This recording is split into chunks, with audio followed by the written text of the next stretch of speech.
Fall River, Massachusetts, 1892. A picturesque New England town that seemed untouched by crime. But on one fateful day, horror struck at the heart of the Borden family. A murder so shocking that it would captivate and divide the nation for over a century. Today, we dive deep into the chilling case of Lizzie Borden, the murders, the evidence, and the lingering questions that remain unanswered. It was a Thursday morning, August 4th, 1892. The Borden family home was like any other that day, or so it seemed. Inside lived Andrew Borden, a wealthy but notoriously frugal man, his second wife, Abby, and his two adult daughters, Emma and Lizzie. But by 11 a.m., Andrew and Abby Borden were dead, murdered in their own home. Abby was found upstairs in a guest bedroom. She'd been struck 19 times with a hatchet while cleaning. Later, Andrew returned home from a morning walk, only to meet a similar fate. His body was found on the living room couch, his face brutally disfigured. The town was horrified. Who could have done this, and why? From the very beginning, the investigation was chaotic.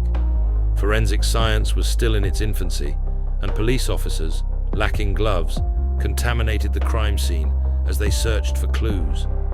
Suspicion initially fell on Bridget Sullivan, the Borden family's maid, but she insisted she'd been outside, washing windows during the murders. That left one primary suspect, Lizzie Borden. Lizzie was the last person to see Andrew alive, and her alibi was shaky at best. She claimed she'd been in the barn searching for fishing weights, yet investigators found no footprints in the thick dust coating the barn floor. Adding to the mystery, Lizzie's behavior seemed off. Just days after the murders, she was seen burning a dress in the kitchen fireplace. Her explanation? It was ruined by paint. But to police, it looked more like she was destroying evidence. But why would Lizzie kill her father and stepmother? Theories began to emerge. Some said the family's wealth was at the heart of it. Andrew Borden was worth nearly $10 million in today's money, but he was notoriously stingy. Lizzie and Emma resented Abby, believing she was trying to take their inheritance. Then there was the will, or lack of one. Andrew reportedly had plans to leave most of his estate to Abby's family. Was Lizzie driven to murder by fear of being left with nothing? The trial of Lizzie Borden began in June 1893 and quickly became a media spectacle. In a time when women were seen as delicate and incapable of violence, many struggled to believe that Lizzie, a Sunday school teacher, could commit such a brutal crime. The defense argued that the evidence was purely circumstantial. No murder weapon with conclusive fingerprints, no blood on Lizzie at the time of her arrest. And Lizzie's composure during the trial?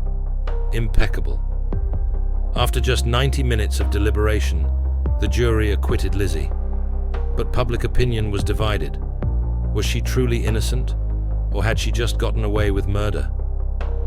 After the trial, Lizzie remained in Fall River, ostracized by her neighbors and dubbed Lizbeth to escape infamy.